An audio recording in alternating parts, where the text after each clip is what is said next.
Pertama, jadi jelas ya panggilannya selaku saksi. Kenapa kami baru hadir sekarang? Melaunching buku yang ini e-booknya ada di sini ya. Ini judulnya Jokowi's White Paper. Saya bersama dengan Bu Kurnia Triroyani bersama dengan Pak Rizal Fadila ini hadir untuk memenuhi panggilan yang pertama ya gitu. Panggilan selaku saksi yang pertama. Jadi jelas ya panggilannya selaku saksi. Kenapa kami baru hadir sekarang? Karena memang jelas ya. Kemarin baru saja 3 hari yang lalu kita setelah bergembira merayakan 80 tahun kemerdekaan Indonesia. Dan 80 tahun kemerdekaan Indonesia itu adalah kebetulan kami bertiga, saya, Dr. Resmond dan juga Dr. Tifa itu melaunching buku yang ini e-booknya ada di sini ya. Ini judulnya Jokowi's White Paper. Alhamdulillah sukses tetap bisa di launching ya secara soft launching meskipun dengan tadi yang sampaikan Pak Kosinudin dengan berbagai intimidasi. Intimidasi yang pertama adalah kami sudah mendapatkan ruang booking itu di ruang Nusantara di UC, University Club di UGM. Uang booking sudah diterima. Dan kalau semalam ada yang ngaco ya, yang bilang itu belum dilunasi. Mana ada penggunaan gedung terus dilunasi duluan, semua makanan dibayar semuanya ya. Itu orang picik yang mengatakan begitu ya. Semua selesai baru dibayar. Jadi booking sudah kita lakukan, tapi mendadak kita dengar kabar minggu malam tanggal 17 Agustus. 17 Agustus loh, kita sedang merayakan 80 tahun kemerdekaan Indonesia, tiba-tiba gedung itu disatroni. Saya bilang disatroni karena katanya nggak resmi. Ada petugas dari Polsek setempat itu datang dan kemudian melakukan intimidasi dan lain sebagainya, interogasi. Dan akhirnya pagi-pagi, Senin pagi, pada hari H kami akan menyelenggarakan, tiba-tiba panitia kemudian informasi, ruang itu nggak bisa dipakai. Ya sudah, karena ruangannya nggak bisa dipakai, kita pakai coffee shop. Teman-teman tahu kalau di coffee shop itu siapa aja boleh masuk.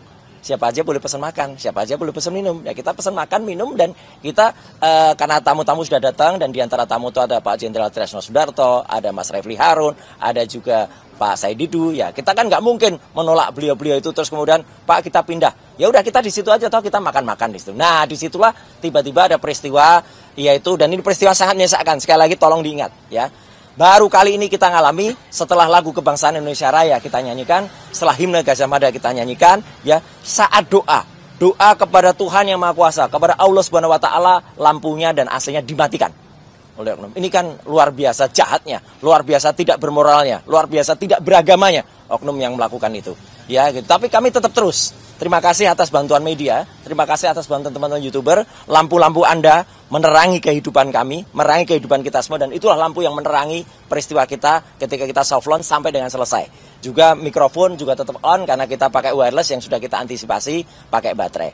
Lebih jahat lagi ya, kemarin ya, jadi sehari setelah kejadian kemarin itu yaitu pada tanggal 19 ya, kami menyampaikan pertanyaan, sebuah surat pertanyaan kepada Rektor UGM. Ya, diwakili oleh Pak Resmond dan juga diwakili Bu Tifa, karena saya ada di sini. Ternyata apa? Mau masuk ke lantai 2 saja, di gedung pusat UGM aja, dihalang-halangi oleh satpam yang banyak sekali. Dan tidak boleh naik gitu, kayak penjahat saja. Ini sudah kriminalisasi, seperti tadi kata Pak Kosinudin. Orang yang tidak berbuat jahat, kemudian dianggap berbuat jahat.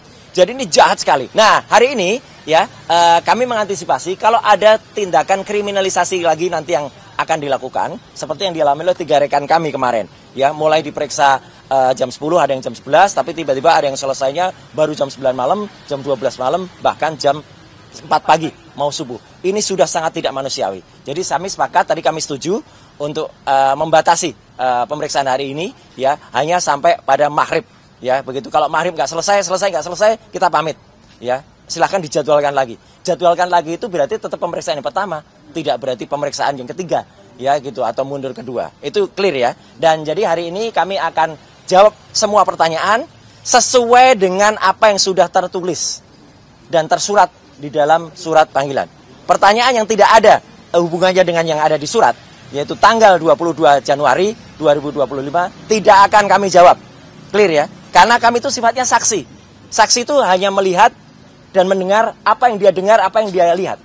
Kalau tanggal 22 itu kami tidak mendengar apapun, tidak melihat apapun, dan tidak ada di lokasi itu, ya kami nggak boleh menjawab. Saksi tidak boleh berpendapat. Yang boleh berpendapat itu ahli.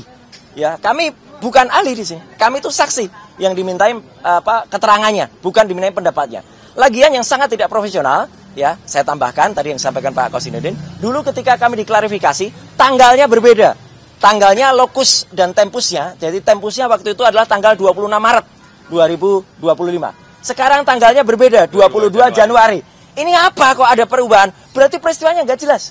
Yang dilaporkan itu tidak jelas. Berarti, jadi yang pelapor tidak mengerti tanggalnya di mana. Ini nggak boleh. Yang namanya pencemaran nama baik, yang namanya dia kemudian fitnah, itu harus dia mengalami, harus dia kesini kan teman-teman sudah tahu. Katanya pelapornya bukan saya yang mengatakan, itu pengecut namanya.